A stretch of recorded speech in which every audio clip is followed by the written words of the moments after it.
I'm Peter Marks, theater critic of the Washington Post. And I'm Elisabeth Vincentelli. I'm the freelancer, usually with the New York Times. Welcome to Marks and Vincentelli, a theater podcast.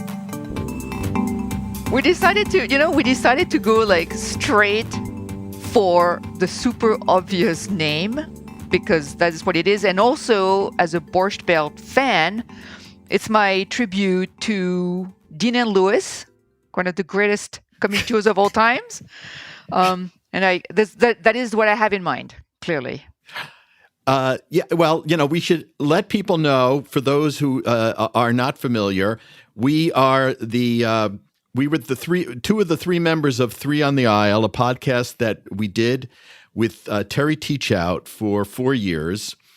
And it's still, I think, archived on American Theater Magazine, if I'm not mistaken. Yeah, you can go and spend hours and hours and hours listening to the archive. So, but the important thing is we're back, like two bad pennies, or one bad penny and one bad centime. Or Les Miserables, or Cats. Yeah. Or Phantom. But we're thrilled to be talking again about theater, Elisabeth and I, with our incredibly intrepid producer, Erica Huang, at the console, helping us through this process of reformulating a podcast for the two of us, with what we hope will be many guest stars along the way. But Elisabeth, what's our initial idea of the scheme here? What are we planning to do? You're I think even better at explaining it than I am. I think first the idea is we do think that there needs to be a critical discussion of theater on podcasts. I listen to quite a few podcasts myself, and I feel that there's Three on the Aisle was filling a niche that was pretty unique. And so we're humbly going to try to continue that tradition while also expanding it by bringing in new voices, new people, new guests. It'll be the two of us, but we're going to, hopefully broaden the voices that we talk to, both other critics, but also people who, how is theater, how is it reflected on TV or in movies or in books? We kind of started doing that when we got James Lapine on the old show for his book, not for a show, but for a book. And I find that very exciting. I think one of the most exciting representation of theater lately, for instance, has been in the movie Drive My Car, or it's in the show Station Gorgeous. 11. Why not talk about that in a discourse about theater? Theater is not just stage, which obviously it is 95% stage, but it's not just that. So, that personally is one of the things that interests me. Yeah, and one of the remarkable things about Elisabeth and I continuing this is that we have learned so little about podcasting that it's still a learning process for us. What this is, we're going to do this, I believe, on Substack, right? This is the new platform. If you are listening to this, you are basically on Substack, and the plan is we're going to try to amp up the number of episodes a month, and most of them will be free to everybody, but we will have some special episodes with some very special guests for members. And the membership cost will be kept pretty affordable. And it will be irresistible content that you'll want to be included on. You'll feel there'll be a FOMO dimension to this project. You'll fear that you're missing out on some of the really special stuff if you don't join us for all of the episodes. It's like people trying to get a ticket for that Heather Christian show right now. It'll be the same as trying to get into that sold out show at Ars Nova. FOMO. Exactly. We should say off the top here too that the whole enterprise here is in tribute to Terry, yes, who was the initial trio and the impetus for us wanting to do this together. We had such distinct points of view, the three of us, and we had such joy in elucidating them and not getting into the weeds of ego bruising or downgrading each other's point of view, but really lifting up the variety of opinion that that theater engenders. And I think that's part of what also motivates Elisabeth and me here, is that we really have always loved disagreeing, but not on the basic fundamental point, which is the value of this platform. And I don't mean podcasting, I mean theater. She and I weathered together with Terry both the live before times, and then we stayed together through the pandemic shutdown, talking about theater. And now that it's back, coming back very strongly, one hopes, there's just so much to talk about and so much to debate that we have no problem filling the space, the audio space, with thought. And we're going to obviously encourage your thoughts too about the things we should be talking about and what you'd like to see or hear on this podcast. And I Fair also, enough? oh, absolutely. And I also wanted to say that it's very important to us that we talk to a lot of people across the country. We're both based in New York, but Terry was bringing a huge perspective on what's happening across the US, and that's something we want to maintain. So we will do remote podcast. We will talk to a lot of people all over the country. And because, I don't have a travel budget really. So it's really a way for me, selfishly, to hear what's happening across the country. And it's been easier actually in the past 2 years because the pandemic has created more online stuff. And I've seen more shows from major companies around the country than ever before. So that was great. And I hope that continues. And in fact, I think one of them, this is really not, we don't want this to be New York centric, and especially not Broadway centric. There's too often that really bugs me, but it's often this amalgam that Broadway is theater and theater is Broadway, and it's just absolutely not the case. So just to be clear on that. So we're open to suggestions as to who do you want to hear from? Who should we talk to? What should we pay attention to? If you have tips on streaming stuff that we could check out, it's always welcome. And I think that's kind of it for the restart, the mission statement, such as it is, I would think. Do you think, Elisabeth, taking stock of where we are, so we're recording this just as, theaters everywhere are, I'm sure you are too. I have seen in the last 8 days, 7 productions, both in DC and New York. I'm looking at an April, as are you, with just wall-to-wall theater beginnings on Broadway, off Broadway, around the country. It's just, it's everybody suddenly thinking that we're over, that we're in endemic times, and that is really going to allow us to come back. But at the same time, it's still a really challenged field. In the last couple of months, we've seen, for example, that Long Wharf Theater in New Haven has decided to go, after its lease is up, to become an itinerant company, meaning they're not going to have their historic space, the one I used to go to when I was in college, anymore, and they're going to be seeking out other spaces. It's purely, I think, or largely a financial decision. Maybe we should have on Jacob Padron, the head of Long Wharf. He'd be an interesting guy to talk to right now about what this means.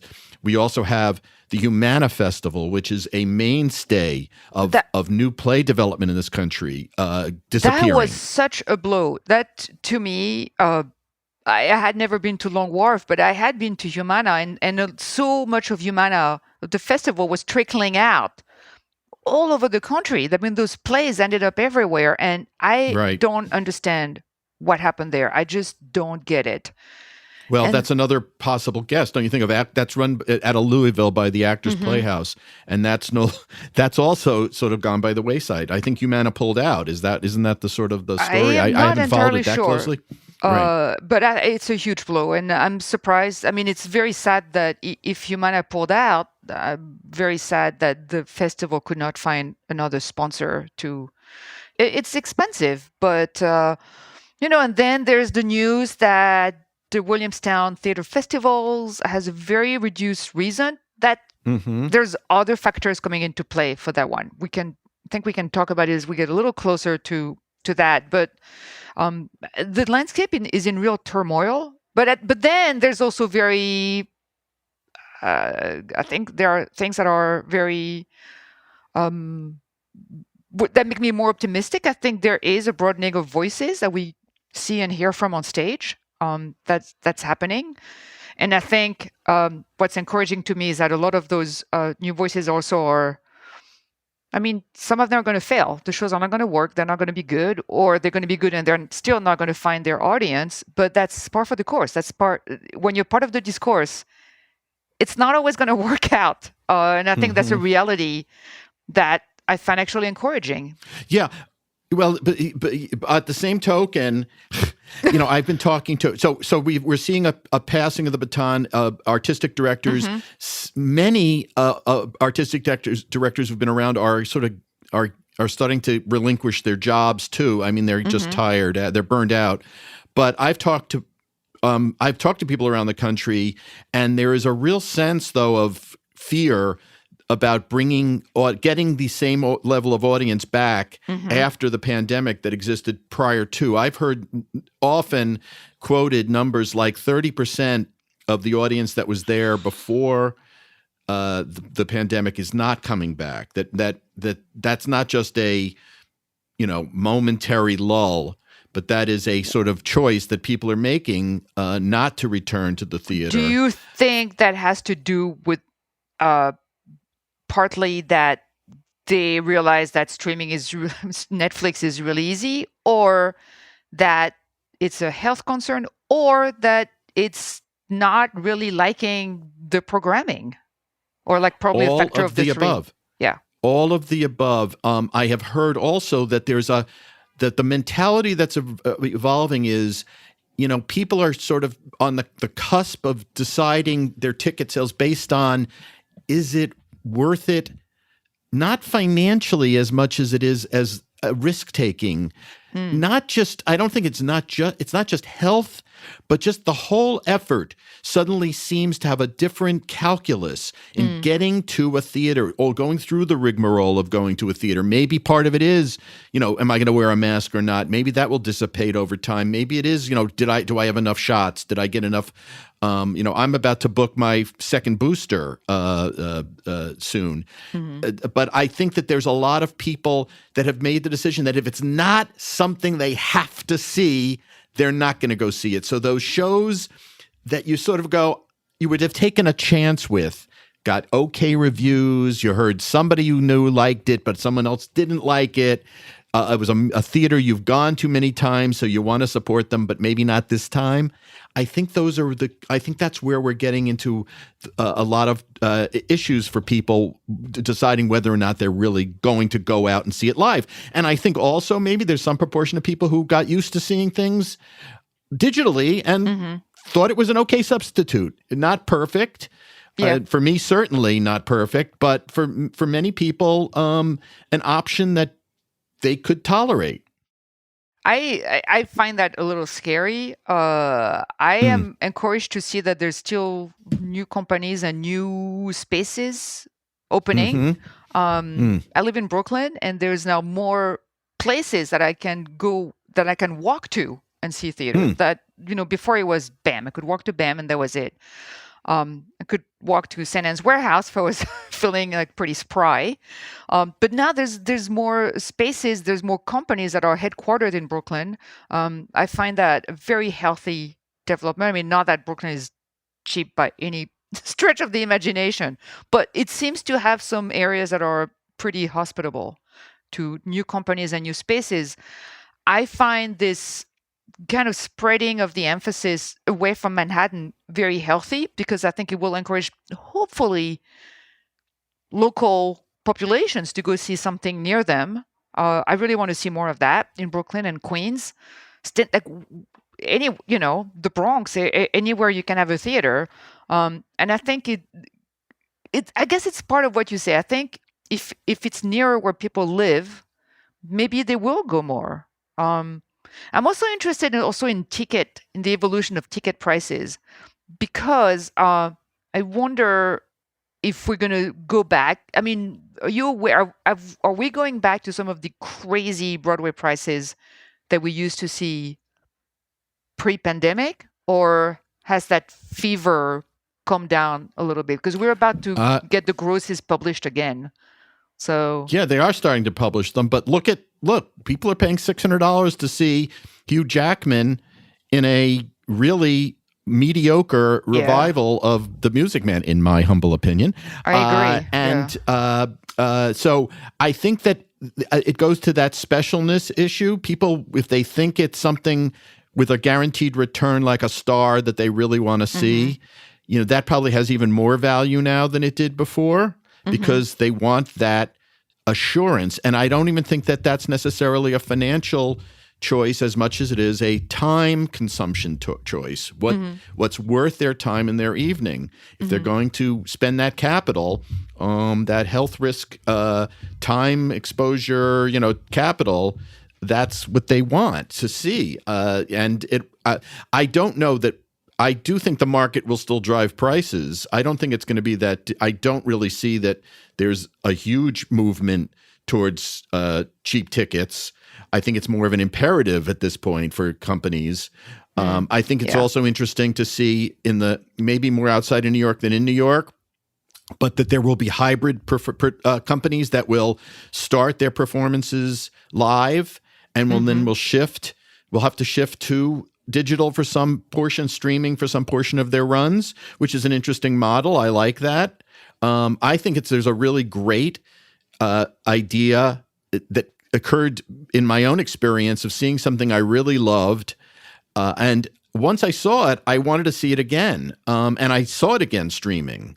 So I thought that was a really interesting possibility that theaters might even offer to their ticket holders the opportunity, if they really love a show, for a nominal additional fee, maybe $5, whatever, they can then see it streaming, watch it again. Because there is that revisiting thing. I think Second Stage here in New York dabbled with that. And I think that might have been the first time when there were some streaming performances of the Lynn Nottage play Clyde's. And that felt like a moment to me because that was a Broadway play by a big name, and there were some streaming performances, and it really felt like, okay, I think we need to remember when this happened, because I really bet we're going to see more of that. And by the way, you can still listen to our episode with Lynn Nottage when she was one of our very first, very early guests on the Three on the Aisle. And that was a great episode. But I'm a little afraid that we're going to see even more emphasis on names and IP, as they say in Hollywood, intellectual property. And by that, I mean jukebox musicals, in our case, on Broadway. Because, I think that's one of the reasons the Michael Jackson MJ musical is so successful, because that is a major IP, weirdly, conceptually speaking, and it's doing really well, I think. Well, we with us rebranding ourselves as Marks and Vincentelli, Elisabeth, I think we're trading on this ourselves a little more closely. I can't say Marks and Vincentelli enough on this podcast to coming to a casino drive home the branding that we're doing here, but I do think that I do think there's a lot to be said for Harrah's. We're going to be at Harrah's soon. We're going to do this absolutely. We're going to be at what's that? Totally. We're going to be at the Mohegan Sun in Connecticut. Forget about Long Wharf. We're going to be at the Mohegan Sun with T-shirts to peddle and hordes of screaming fans. I think it's going to be very easy to pry people away from the slots with a conversation about the latest show at Atlantic Theater Company. That really is going to work for us. I think we're thinking big. This is such a money-making scheme for us to talk about Ars Nova production at the Mohegan Sun. How could it fail? It's completely foolproof. Folks, this is completely a cash play. This is what we're doing. This game is now we're in it for totally for the filthy lucre at this point. The membership is $900 and it's sponsored by David Sellers. Are you? Stop it! Don't say that. Don't listen to her. So should we just in this first episode? This is the inaugural episode of Marks and Vincentelli. I should say again, for those who are joining us late, or you wouldn't really, would you, on a podcast? Not MJ, MV. MV, correct. M and V, correct. Do not get us mixed up with MJ. We are MV. We're either. I know it's kind of almost the same, but we're Varks or we're Vincentelli. I don't know which. Anyway, so we've been seeing stuff. Oh yes. We've been seeing things, right? So we should talk a little bit about a couple of things we've seen. No? Yes, absolutely. Okay. I think that's a good way always to wade back into to this discussion. Totally, because I think we actually are in agreement on a show that nobody else seems to have liked. This was not planned, dear listeners, but we actually both liked a show that pretty much nobody else did. I mean, am I correct? I mean, I think nobody else did, right? A couple of other people have liked it, but not some of the quote unquote heavy hitters. But even the ones who nobody really. No, I mean. Well, we should tell which show you're talking about. Yes, we're talking about the revival of Neil Simon's Plaza Suite at the Hudson Theater, starring Sarah Jessica Parker and Matthew Broderick. And I cannot believe I'm saying this, but I had a good time.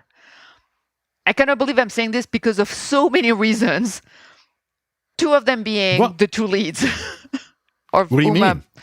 Well, I'm not a huge fan of Matthew Broderick on stage, and Sarah Jessica Parker also but not particularly my jam necessarily. But I felt the show was settling. I'm a sucker for physical comedy. I have such a low bar for physical comedy that any pratfall will make me laugh. It's probably the French thing in me because we love that stuff, but I do love it. And also because it is basically the American version of Boulevard, which is a very French style. It is what it is. It is French Boulevard. In fact, I almost brought a French friend with me because we could have been basking in some weird nostalgia for a very French style done a New York way.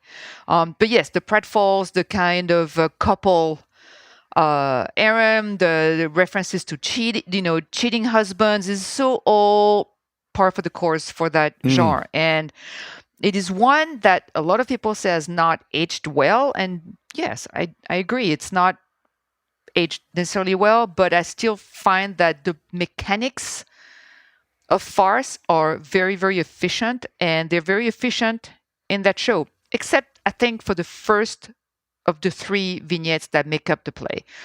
I was not crazy about the first one. And possibly, there's just a lot of, I think they were actually miscast in the first one. That's the first one where I didn't really buy it. And I was surprised that Sarah Jessica Parker was playing a woman who's meant to be 47. There's a whole joke about her age, and she played her like she was 85. I don't understand why she would, don't you think she was playing her like she was a crone? It's like, why are you doing this weird voice? Well, we should point out for people who don't know Plaza Suite, because it hasn't been done in a long time and was done as a movie. 68.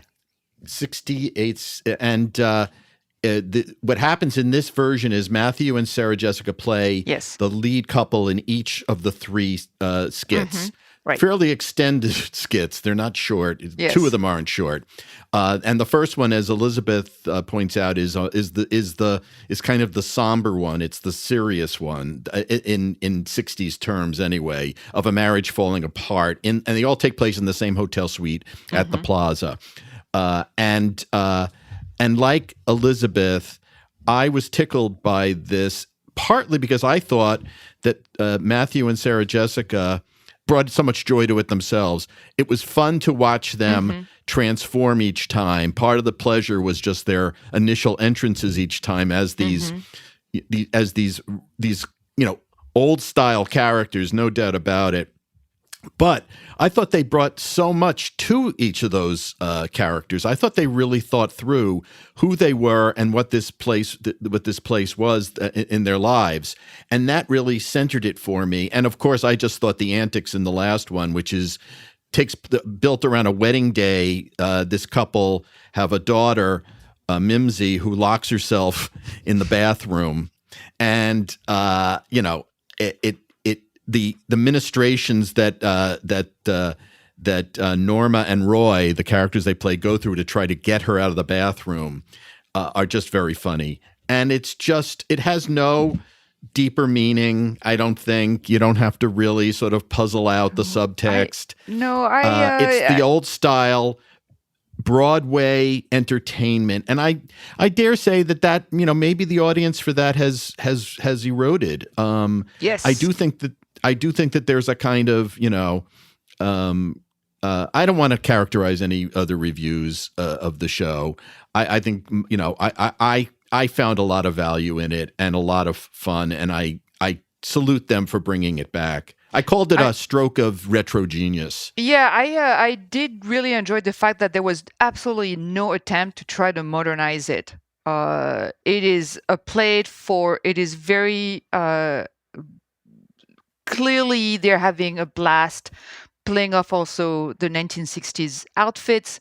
It is very, very, very period, and they relish that. And one of my favorite, possibly still my favorite of that kind, was, if you remember, I don't know if you liked it, but the revival of Boing Boing that was on Broadway several years ago Rylance is very much in that vein. Right. And I mean, that to me remains like a masterpiece of just a staging of this particular material. But I think I think it's possible to salvage that stuff now and make it work. I agree. I believe in that, and I think that one did that job quite well. And I thought that John Benjamin Hickey did a lovely job directing the Plaza Suite. And I also thought, you have to say, it's so pleasurable. Didn't you find John Lee Beatty's set of this luxe sort of rendering of a hotel suite so satisfying to see the detail, and that it reminded me of what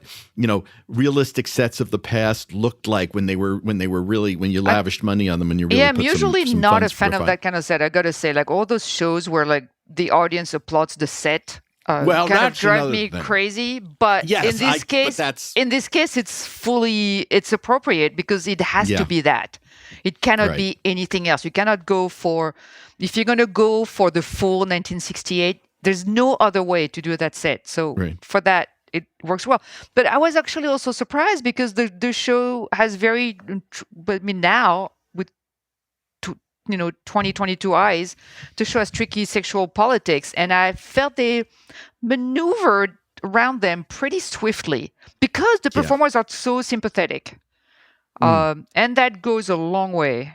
What else what other show is... I wanted to put in a word. I saw a great opera actually at the Park Avenue Armory called Upload, which was so technically dazzling. The use of projections was so precise and so evocative. It's about people, it's kind of science fiction-y. It's about people who upload their personality into an avatar, basically. And it's a father and daughter, and he's uploading himself.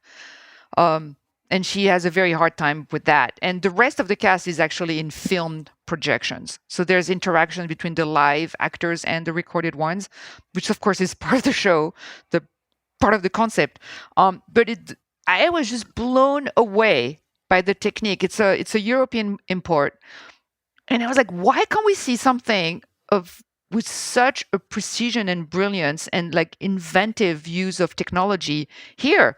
Partly it's because it costs a lot of money to come up with that stuff, to use it, to rehearse it. The friend I saw it with would tell me that they use these special screens that can be transparent, but you can also project stuff onto them. And apparently she was telling me it's a special, I don't know, like some plastic that is really costly. And so the problem is here, it touches on something we'll have to talk about in a future episode, is like the costs of coming up with stuff. Like the cost of creating this high-tech stuff, the cost of making something look good is incredibly enormous. And in the US, because in Europe, which is subsidized, they can experiment, they can like try things out, they have more rehearsal time. They're like, oh, you want like, acres of this really expensive mylar or whatever it is they use. But here you go. Here, Yeah, have like gallons it's of true. whatever you need. It's Um, true. It's true. It is shocking when you find out the costs of things that don't seem would be quite that exorbitant, but we're talking in the hundreds of thousands and millions mhm. of dollars. Part of it is, I guess, I don't even want to speculate because I don't know the economics of this in terms of how it breaks down. But we would be wonderful having on somebody who could break it down for us because it does go to the other issue of ticket prices and why things cost so much to Yep. go to Yep. in this country. At every level of theater, almost. Yeah, no, I mean, anyway, so that was Upload, and I think he's actually might be touring, or there might be other performances in the US. Hey, you know what we can do now that we're on Substack? We can do show notes and we can put the links in the show, and I will do Whoa! that. I know it's crazy. I know technology so Oh my expensive and God! yet so cheap. Yeah, no, We can do show notes. Yeah, So I don't anyways, have enough to. I don't have enough to do now. I got to put in links. Great. yeah, no, I'll do That's that, and wonderful. I'll put a link to your review of Fabulous. I'll put a link to your review of the Neil Simon show. Oh, now you're talking. I see. Well, there Now you go. you are talking. Okay. So, all right. So I love your choices. I wanted to put a word in for a terrific musical that I'm sure you're going to be seeing, Elisabeth, when it gets to New York eventually. I saw it in Olney, Maryland, the center of the theater universe, at the Olney Theater Center, which is an august theater company, started as a summer theater in like the 30s. I mean, every big star at one time traveled through there. People like Helen Hayes, I believe, and I'll mention names and it won't matter because no one will know who I'm talking about, so I won't say them. But they did a musical that just finished a run called AD 16. By the music is by Cinco Paul, who did Schmigadoon. That's he's best known for. I think this is actually better than Schmigadoon. And Becca Brunstetter is his writing partner. A Did the book playwright I and am quite fond of. well, she's really smart and funny. And this is a musical version. It takes place in AD 16 in Nazareth. It's the meeting of a teenage Jesus and a teenage Mary Magdalene. And it's done in a very modern vernacular, as you might imagine. It's very funny, very sharp. The music is great. The actors I saw were fantastic. It's fun. It's 2 acts, goes very quickly. It was very Broadway caliber. Walt Spangler did the set. Doug Besterman did the orchestrations. I mean, it was all done primo. You knew they were trying it out for something bigger. But I suspect that it will be it'll be on the New York scene in some form soon. It's just so delightful. I was so happy to see it. There's nothing more fun, Elisabeth, and I know you know this too, than discovery and to bring it and to be the person who writes about it first, essentially. I mean, there are other people who are writing about the show, but to be able to bring it to attention and to have other people enjoy it as a result, it's one of those experiences that you really treasure as a critic, as a writer. So everybody out there, keep in mind AD 16. You'll want to see it when it's in New York. And that's the one you saw then streaming, right? Because correct. right. And so right. And it was lovely. It was so wonderful to revisit, musicals especially. I don't know how you feel, maybe Erica. Yes. I don't know if you have this feeling too. But when the music is good enough that you remember songs and then you hear them the second time and then they really settle in your soul. And so, I found myself actually stopping the stream and going back and, the numbers I love the best. I wish I could have done that. Do you remember that musical, Disaster, right? In Disaster, Jennifer Simard had a number. She had like 5 of the best minutes I've ever seen in any musical. And I remember she's very funny. I remember seeing that show and thinking, like, I want to rewind that show and watch her do that number like 20 times in a row. Go. Exactly. I could not. And there was, I think it probably still there, but there was a bootleg. Someone had filmed it from the audience and put it on YouTube. And I watched that video more times than I should even admit. I watched. I mean, I just loved it. But that, I think, is the brilliance of, Yeah. like, yeah, you can stream it and maybe you can spend only for 2 days, but you can watch a number 400 times in 2 days. Very easy. By the way, Jennifer Samard is in Company on Broadway, and she plays one of the one of the wives, one of the couples, and she also did a stint replacing Patty LuPone she as played Joanne for that several. I heard was very good. I wish I had seen that. Yeah, I don't know why they don't invite us to that stuff. You know what I mean? They don't like. I don't know if that's touchy with the star. You know, it's like if the publicist invites you back and says, "Hey, come and look at this one." You know, it's sort of like got a Shirley MacLaine, Star is Born kind of feeling. I mean, Jennifer Samard is a comic genius. I mean, maybe we should have her on and talk about like comic timing, because she is incredible, and actually that's also a reason. Speaking of comic timing, I would love to see Plaza Suite again, like maybe in 2 months, and see how, because there's so much physical comedy in it, and I think also one of the things with Boulevard is that the stars are really encouraged to mug. It is a good thing. And I'm very, very much in favor of the lost art of mugging, because now it's used as it's a bad thing. I think it's a great thing. That's a good story. I think that's it's a good great thing. Counterintuitive story, Elisabeth. Yes, I think I am all in favor of mugging. And I think stars must be let loose, and the word needs to be rehabilitated. It's a good thing. So I want to see that in 2 months, and I hope they're letting loose.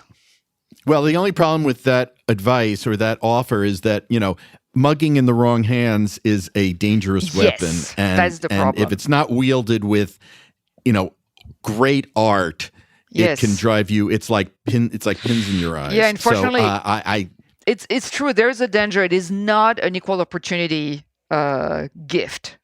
Yeah. I could watch like Nathan Lane mug for hours, but there's other actors that I will not mention that I'd rather not. Correct. So. And I would not say Hugh Jackman's name in that regard at all. But anyway, the other you mean Mew Pac-Man? Is that like the actor whose name rhymes with Pac-Man? Exactly. Gobbling the up other the scenery. thing I wanted to mention, I did you see Kimberly Akimbo? Yes, that was great. Speaking of mugging, Bonnie Milligan, another comic genius.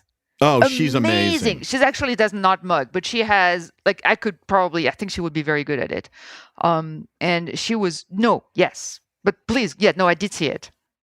So just briefly, it was at Atlantic Theater with Victoria Clark playing a 16-year-old who this was a play by David Lindsay Abaire that he's transformed with Janine Tesori into a musical. I think it's a glorious piece of theater that's going to come to Broadway next season. It was off Broadway. I think September, October. Victoria Clark plays a young woman with a teenager with a rapidly advancing aging disease. So she advances. She's playing as I don't know how old Victoria Clark is, in her 50s, but she's playing a 16-year-old. And it's the best teenager I've ever seen on a stage in New York. I mean, it's just... I agree. I agree. So good. I love that show. I cried.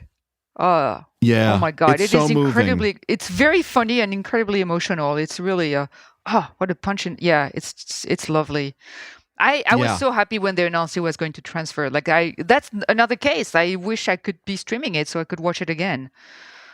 Yes, it's a great score. It's got and it's a great musical comedy. It gets New Jersey exactly right. By the way, it's set in Bergen County, and I am as a New Jerseyan from childhood, I can tell you that finally New Jersey's been done justice on a stage. The New Jersey musical. So I was, but don't you But it was gratifying, Elisabeth, for me to see these things crop up in a time when, we weren't sure, how much we were going to restore, how much of our joy was going to be reinvigorated on stage. And yet we do find out it's a renewable resource. Yes. No, it's great. It's like, hydroelectricity in Canada. It's the joy of comedy. Yeah. But Yeah. it is. It really, seeing that show, and even a big splashy Broadway thing that some might say is a little soulless and it's a star vehicle like Plaza Suite, but it is a very well done one.